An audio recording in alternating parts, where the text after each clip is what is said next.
sábado 31 de agosto.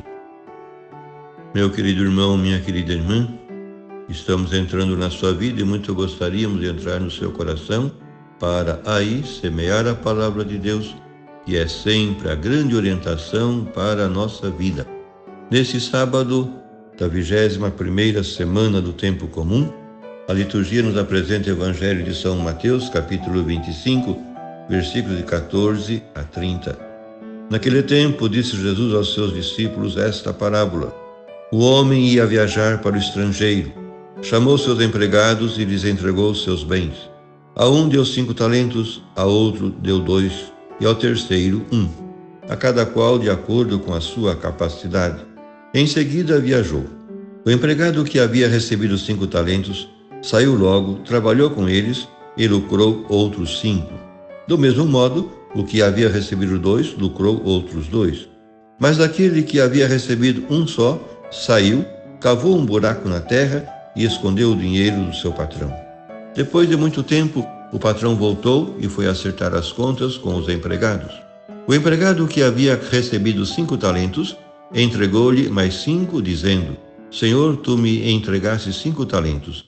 Aqui estão mais 5 que lucrei. O patrão lhe disse: Muito bem, servo bom e fiel. Como fosse fiel na administração de tão pouco, eu te confiarei muito mais. Vem participar da minha alegria. Chegou também o que havia recebido 2 talentos e disse: Senhor, tu me entregaste 2 talentos. Aqui estão mais 2 que lucrei.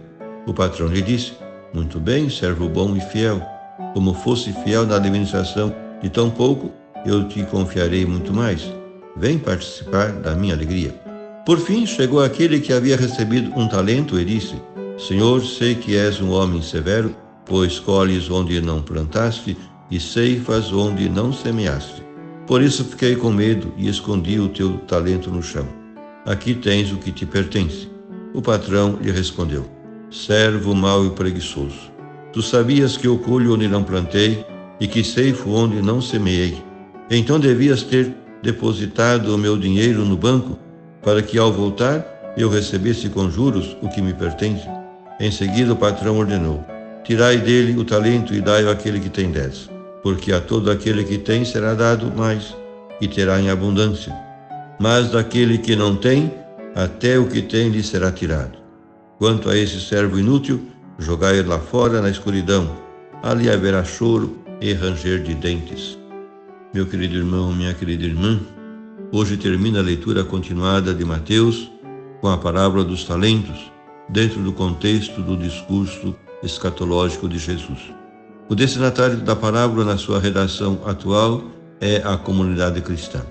Tal como na precedente parábola das 10 virgens, torna urgente a atitude de alerta à espera do Senhor, mas com um marcado acento sobre a criatividade.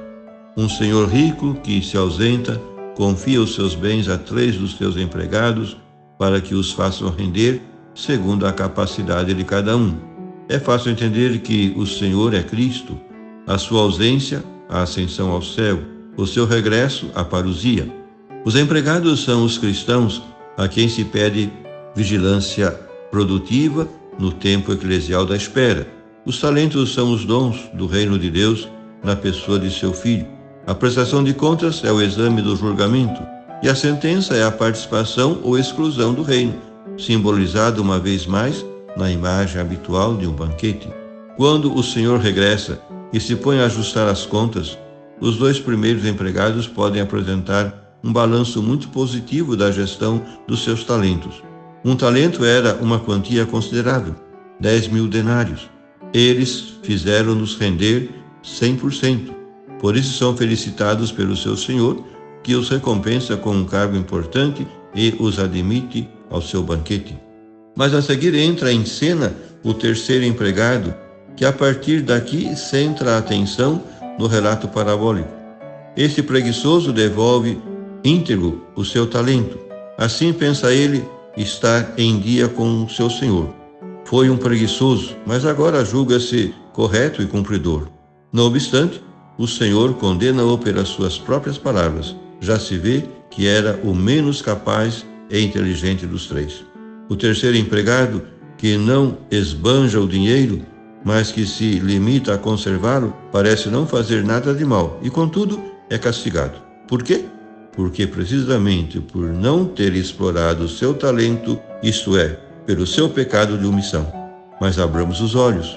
No empregado inútil e abstencionista, estamos retratados todos com maior ou menor intensidade de luz. Não costumamos examinar-nos devidamente nem sentir-nos culpados, portanto, dos pecados de omissão.